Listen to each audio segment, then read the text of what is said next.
yang tangguh. Apa kabar pemirsa? Kita berjumpa kembali dalam bincang-bincang bersama dengan kami dari Satuan Tugas Penanganan COVID-19.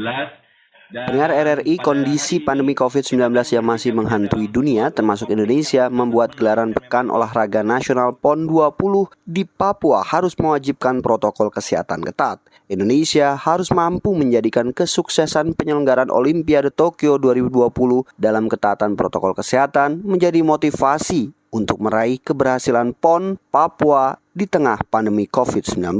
Duta Besar Republik Indonesia untuk Jepang, Heri Ahmadi, dalam dialog bertemakan persiapan penerapan prokes COVID-19 PON 2020 Papua bercermin dari Olimpiade Tokyo di Geraha BNPB Jakarta via virtual. Di hadapan reporter RRI Danang Sundoro hari ini Rabu 15 September mengatakan ketatnya prokes yang diterapkan Jepang dari mulai sebelum keberangkatan hingga setibanya di Tokyo seperti PCR hingga karantina menjadi salah satu kunci sukses negeri Sakura menggelar hajat olahraga tingkat dunia Olimpiade di masa pandemi.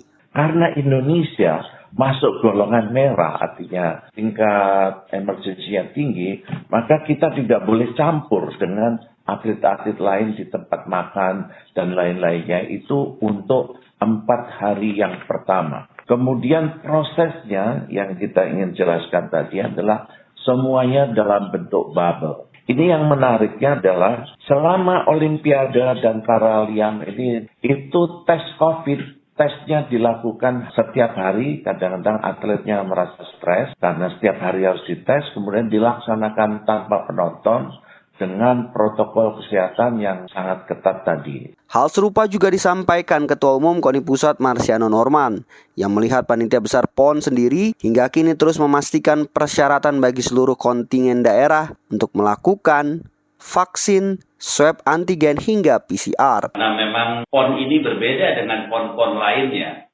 PON ini diselenggarakan pada masa pandemi COVID-19. Terkait dengan protokol kesehatan ini, dari seluruh peserta dari 33 provinsi itu, pertama syaratnya mereka harus divaksin. Kemudian yang berikutnya mereka juga harus dikarantina beberapa hari menjelang keberangkatan. Kemudian mereka juga harus melakukan PCR test pada waktu yang ditentukan. Tadi saya dapat masukan juga dari Dr. Andi, Dr. Koni yang juga berangkat ke Tokyo, bahwa di Tokyo itu juga negara-negara yang berasal dari daerah yang merah, karantinanya 7 hari. Oleh karenanya, ini juga menjadi pertimbangan untuk diterapkan. Tetapi sementara yang kita ambil adalah 5 hari karantina untuk seluruh kontingen yang akan berangkat ke Papua. Dia PCR test dan juga nanti sesampainya di sana, mereka juga akan di antigen. Ketatnya protokol kesehatan di tengah pandemi PON Papua harus didukung semua pihak, tidak hanya atlet dan ofisial kontingen tim tamu.